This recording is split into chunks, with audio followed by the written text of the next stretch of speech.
I was asked to do this building in about 1994 by the then principal, Dr. Meera Falbus. She wanted that a hostel essentially at that point for the Canade College, and she required that the building should be such that it integrates with the existing environment of the Canade College. Now, as you know, that the Canade College buildings date back to about 1920, and later interventions, I guess the latest following that was sometime in the 70s. So the other requirement was also obviously this, that it was going to be mainly a student hostel with some sort of provisions for conferences, seminars, the Oaks, which is the old student society. So it should be a place which serves the purpose of all the various categories of users, as well as also be futuristic in its vision and its planning. So this taking this kind of the brief from the client, I think if you look at the building, it kind of addresses 2 or 3 very key issues. Firstly, it was important for us that the building should not only respect the environment of the Canade College itself, but it should also respond to the aspects of Lahore's architecture, also respond to Lahore's climatic sort of conditions, respond to the needs of the Lahore's climate. As you enter the building, you will see that you are passing through some semi-covered spaces. Now, these spaces serve both purposes. They are important for the environment. They give you the shade your building. They are good, very, very good passive environmental control measures. But also at the same time, they lend themselves to interaction space for students, which is essential for a hostel, because they have about 150 to 200 students in this building. So we're just passing now through the main lobby of the, of the Meera Falbus Center. And in the main lobby, again, you'll find that we've done the same thing. The other aspect of this building, which you might also like to keep in mind while they are showing you the building, is that a lot of attention was paid to the details. It is a brick building. Brick is an ideal material for Lahore, both aesthetically very pleasing as well as, of course, environmentally the best material that we have here. So you can use brick, which is like in plain surfaces, but you can also do this, work or play around with the brick to give you these very interesting details, because it's almost like a Lego that you can put things in a manner that you can create surfaces which have little details, which again help both aesthetically and for the environmental purposes.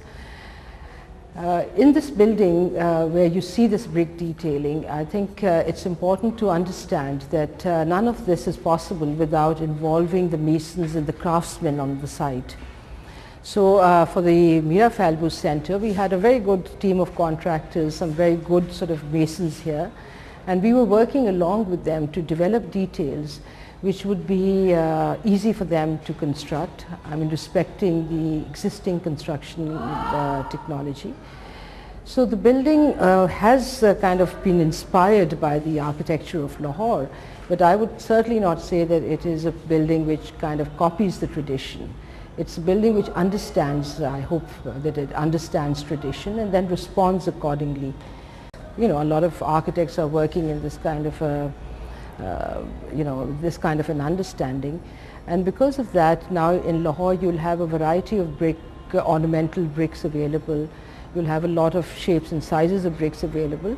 So there's an immense possibility of how you can play around with brick. The other aspect, because of the environmental control that we had as an important aspect of this project, because as you will obviously understand that it's difficult to air condition a hostel, and we don't even believe that there should be air conditioning because that's energy inefficient really. So we had created these shaded arcades as the walkways around the central courtyard.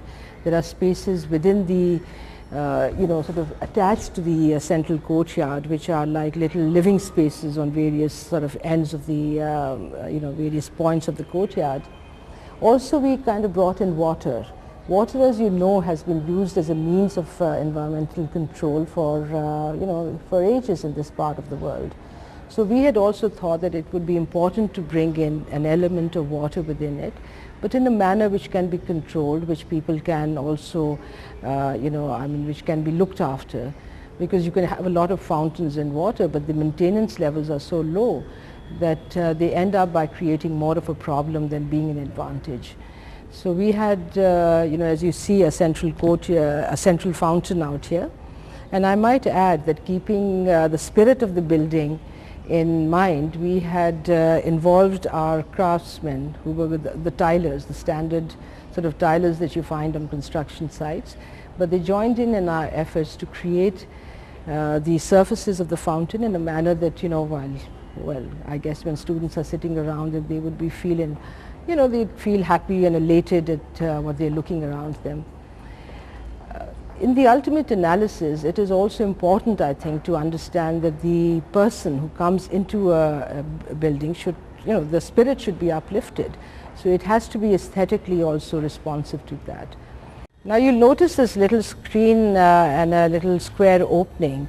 Now this is where, we've kind of kept a very discreet sort of viewing port, let us say, for the warden.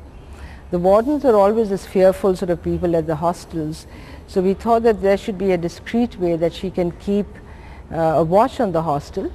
And this window is right, from her office. You get the straight sort of an access of viewing to the entranceway.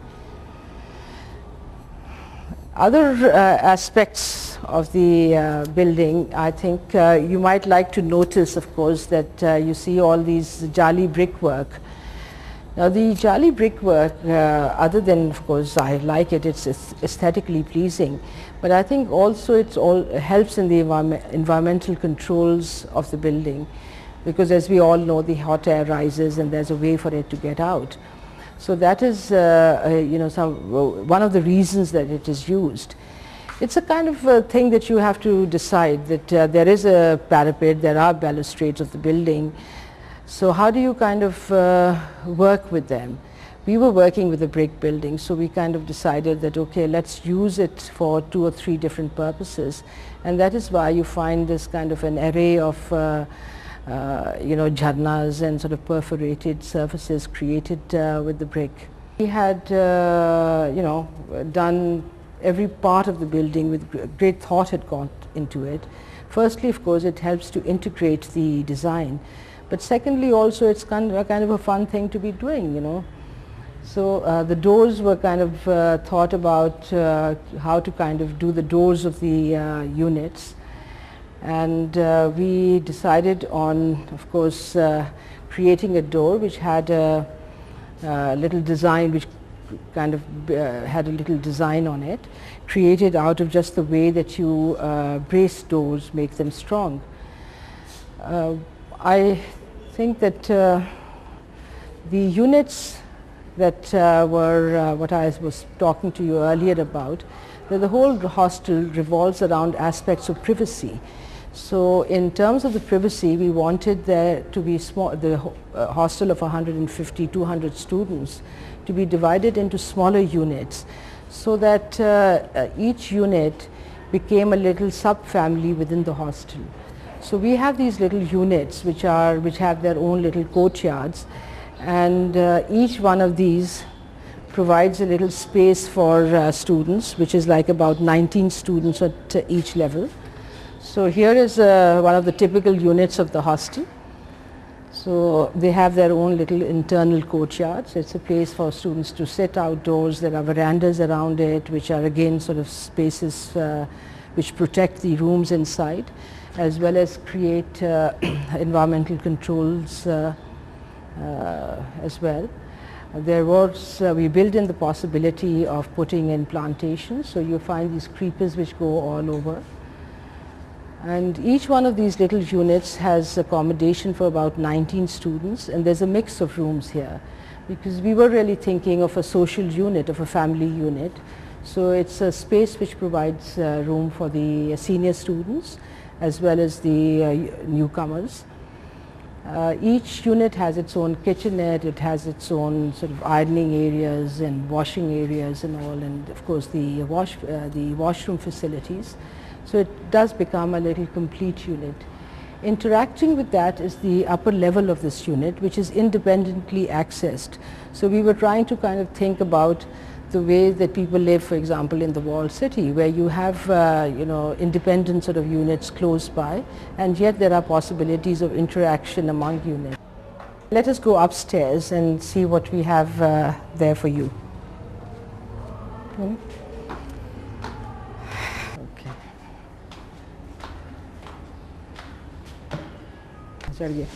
One of the things to also keep, that I'd like to share with you, that in the design of the building, this is not just random. I mean, it's my designs generally start working with a very, very strong module that I work around. So everything out here, from the larger spaces to its minutest subdivision, is based on that modular system that we've developed. Now this is where the students' lounge areas are. What we were trying to do was, again, that layering of space that I spoke about, sort of as you entered the building. And I think you can see a good reflection of that here as well, because this is the internal space, of course, that we are standing in now, which is the lounge. And linked to it is the external space of the external sitting space. This is the space which you find over the lounge. So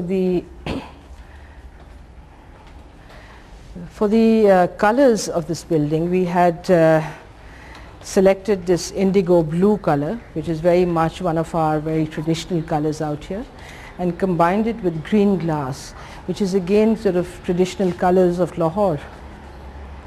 So this is the external area of the lounge. So we were visualizing that when students come, when they're larger in numbers, they should be able to kind of use the semi-covered areas of the of the lounge, which is the large veranda in front of the lounge, and then the terrace on top of the porch. Balconies also sort of play an important sort of part in the in creating a good space for life, I guess. And these are linked up to the rooms of each unit, and students can come out there and sit in the balconies. There is an interaction possibility. Okay, now we're in the basement of the Mira Falbuz Center. So we thought that the basement should be designed in a way that it almost looks like your ground floor. So there's some sort of an open space in front of it. So we started with that idea, and as we went along, we thought it would be an ideal situation to suggest that we make an open air theatre, because CNAID did not have an open air theatre, and it also had not adequate space where they could hold their annual functions and all that. And as you know, of course, that CNAID is very, very well known for its dramatic activities. So we had the college dramatic sort of people involved in thinking through how the space should be. So this space of the basement also serves as the backstage areas of the when the theatre performances are put up.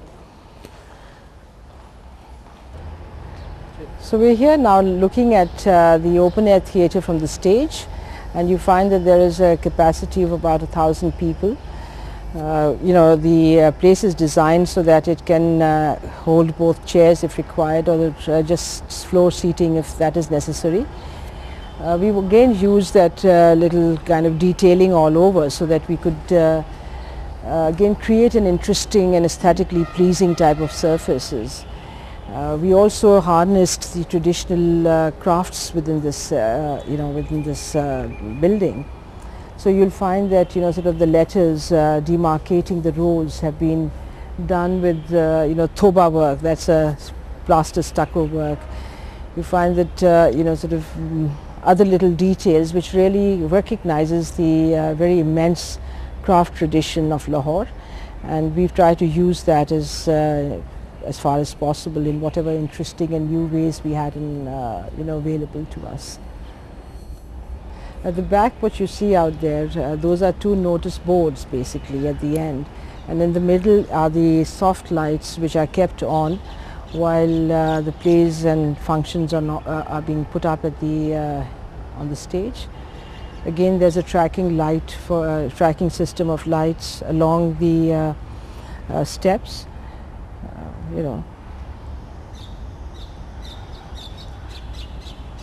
At the back of the stage, the Canade people wanted this, that we should be able to give them several possibilities of extending the stage. So what we have here, the stage itself, and then behind that there is the walkway, which also serves as part of the stage, and on top of it, of course, is the balcony, in which you can have your Juliet and Romeo scene. And the steps on both the sides, they also provide the additional space, as does the areas underneath the stairs. So you find that this is kind of a stage which has been designed to maximize, theatre performing possibilities.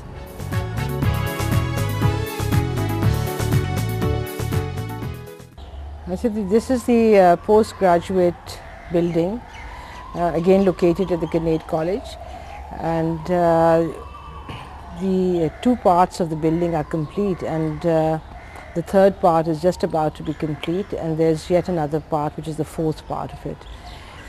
So the building is again, the special feature of this building is this, that it was meant to be attached to an existing old building built somewhere in the 1960s, I guess. So that was one of the levels of decision making that was required.